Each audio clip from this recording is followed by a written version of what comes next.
with Josh Allen. Some news.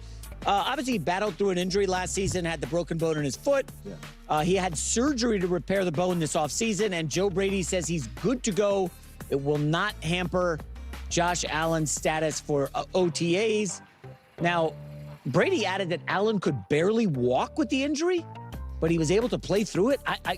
That doesn't really compute in my head, but this kind of is more fodder for, listen, man, is that Buffalo window closed, Colin? We know the AFC is going to be stacked next year. Well, Cam, Big Ben aged very quickly because when you're as big as Josh is, you're going to hang in the pocket more. Let's be honest. Even in the NFL, Josh Allen, Justin Herbert, guys like that, they're 6'5.5". They're 245. Corners and linebackers can struggle with them. So the downside to size is sometimes you feel you're kind of bulletproof. Well, this is what happens. You can only take so many hits. Big Ben aged fast. Cam overnight aged. Cam took so many shots head on and didn't slide. So, my take on this stuff is, this is what we've talked about. You probably have 3 more A plus years by Josh, and then you're going to feel like it's A- that he's not quite willing to just scramble. So, and by the way, he has probably 6 great years left, but I do wonder, Dak Prescott aged really fast, lower body injuries, and Dak's big, and he doesn't move like he used to. So we've seen Lamar break down, Patrick Mahomes coming off a major injury. Allen has been, I don't know how many games he's missed over the last 5. It's not many, maybe 0. But essentially, he's hitting that 30 wall. And Colin, he's taken a lot of hits over the years. Remember, late in the season, they just turn on, hey, Josh Allen runs 12 times a game because we need wins. I don't know, man. Listen, it's March. I'm not going to bury the Buffalo Bills, but file it away for the offseason. Yeah, you do that, Jack. You do that. I've said 1,000,000 times, but since we're talking about it, I'll say it for 1,000,001 time. I think for all these quarterbacks, they got like 3 years left of their absolute prime where we're just like they can do anything in any given moment. But to say that it doesn't compute with Josh Allen that he was having problems like walking and stuff like that, but he was able to play football. First off, we know how they get these guys ready to play. And he literally needed surgery on a broken bone. Again, I'm coming from someone who's had a lot of injuries, who's had a lot of surgery. There really is no surgery that you can have where you just feel perfectly fine and you're just like, yeah, I can play, but I would prefer to get surgery. That's not how it works.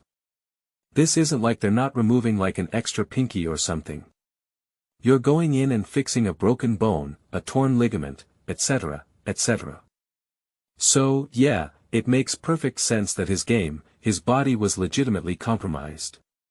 You don't just get surgery for the fun of it. That's not how it works. Okay. There is also no position in his body where he now gets surgery for a broken bone in his foot. But yet he was perfectly okay prior to that. He was just perfectly 100%. No issues at all. It's why it was remarkable what he was able to do because then he immediately went out and got surgery. Snorts, he wasn't just in a brace. It wasn't just like, oh, I just go to let my body heal. He had to go in and get surgery, something that you don't want to do. You don't want to dig into a body. You don't want to plate something. You don't want to put screws into it. You don't want scar tissue. You don't want to do any of that, especially during the off-season. There's the argument that they want to go do that in the middle of the season because you can expedite the healing process so you can get them back out on the field sooner rather than later.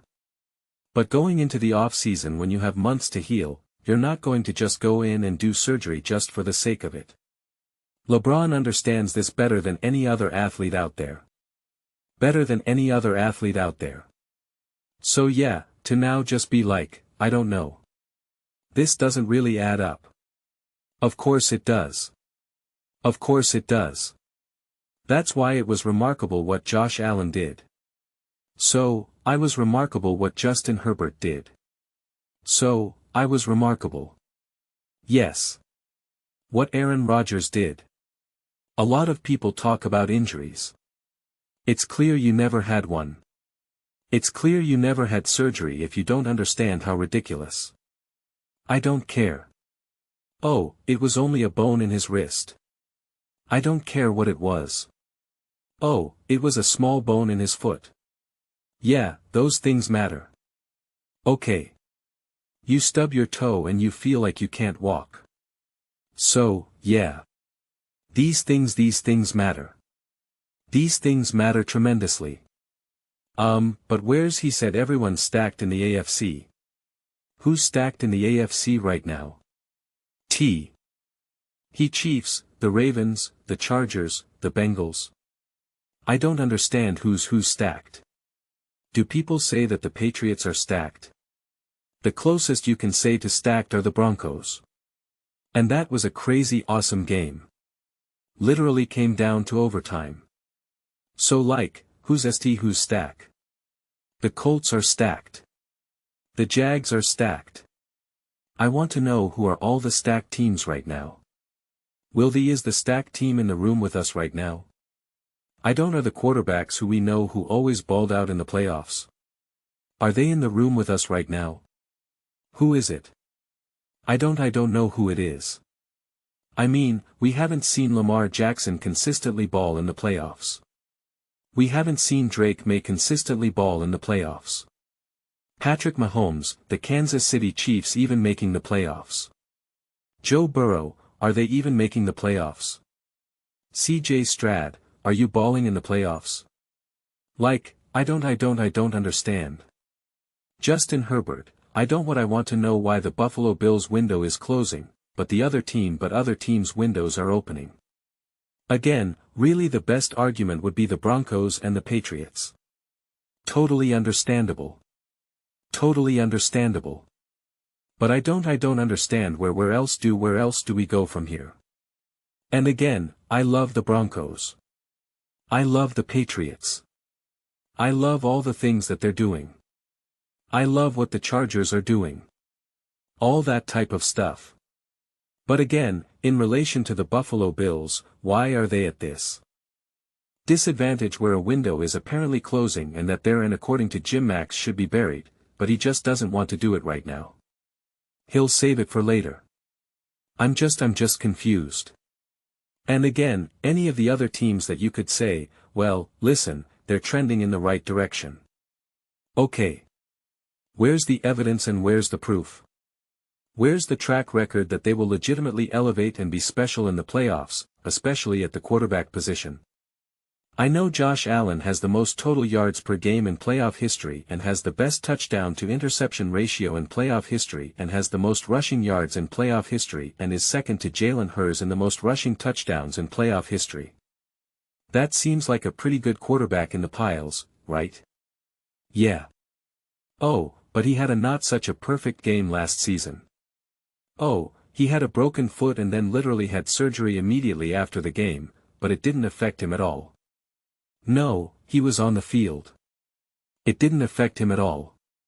They just wanted to fix the broken bone just for fun. Josh Allen is the first person in the world to have a broken bone that didn't affect his body, didn't affect his mobility, his throwing, his pain tolerance, none of it. He's the first player in the world. He really is Superman. Wow. I've been, I always call him Superman. I always say that he's the best to do it. I guess I'm doubting him right now.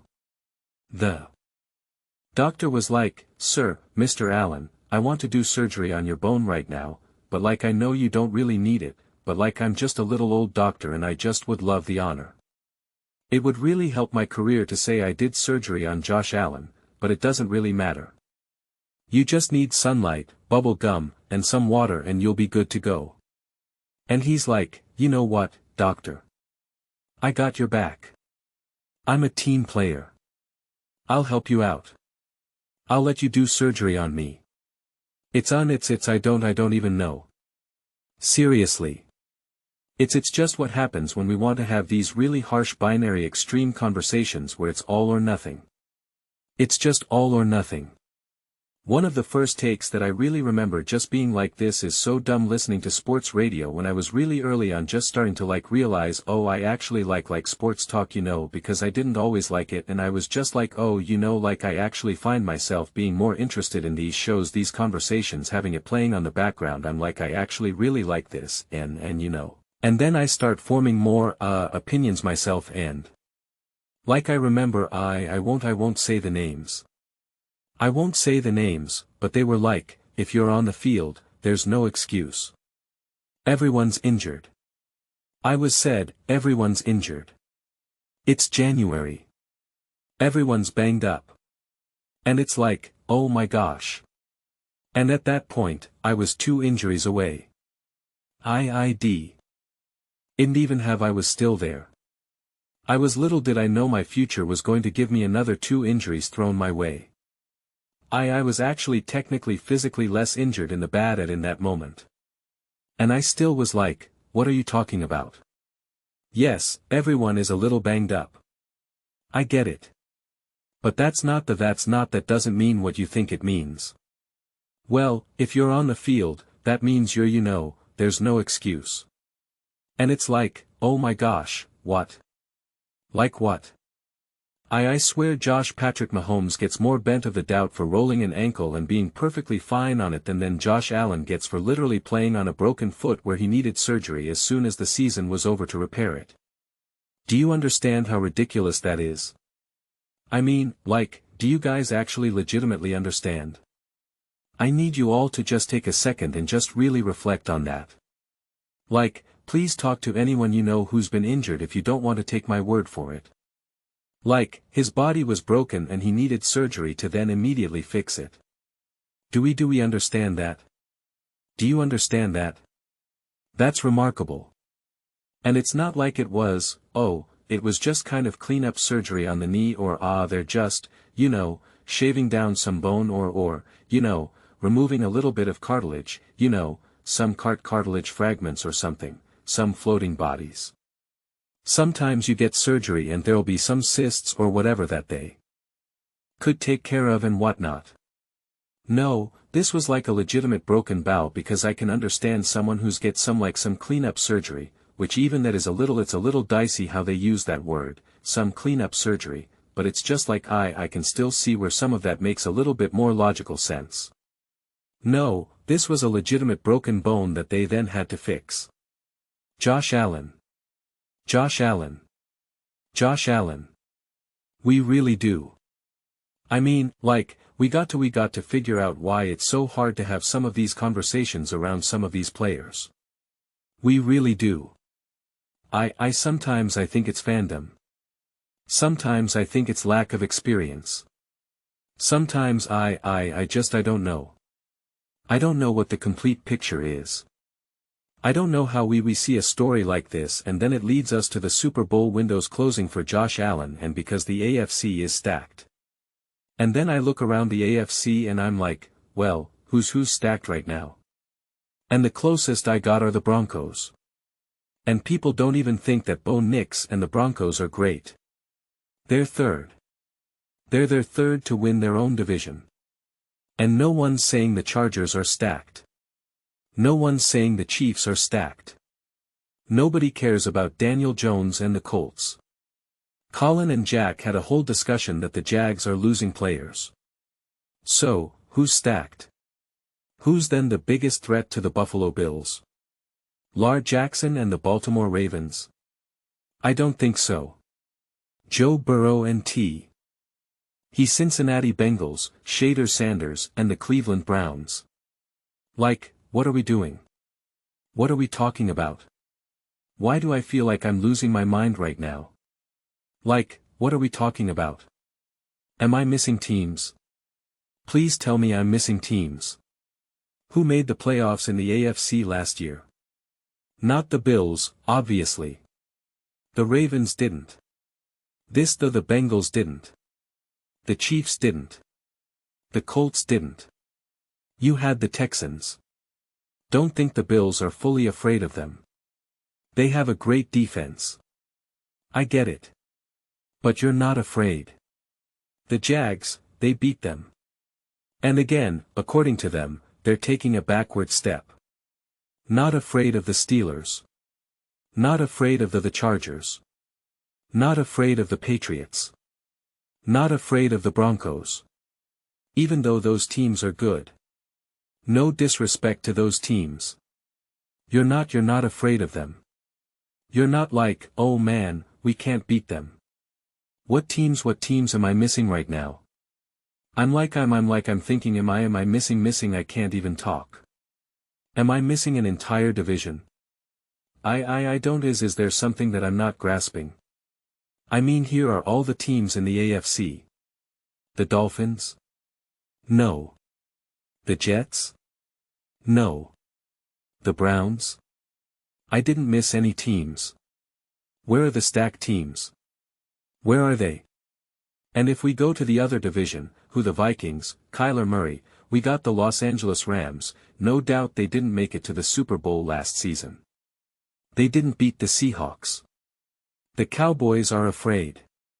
The Josh Allen's afraid of Dak Prescott now. He's afraid of Jackson Dart. He's afraid of Baker Mayfield. Can someone please help me? Please help me explain. Explain this to me. Please. I can't figure it out. I think I'm pretty good at figuring stuff out. It's like the thing I do. I can't figure this out. I really can't. But those are just my thoughts. I'd absolutely love to hear yours. What do you guys all think about the Buffalo Bills and Josh Allen and that Super Bowl window that's just shrinking because everyone else's Super Bowl window is growing? Let me know your thoughts. I read every single comment. It's whether you agree with me or disagree with me. Either way, let's get in some discussions. Let's get in some fights, but ultimately let's just have some fun. And please do consider subscribing.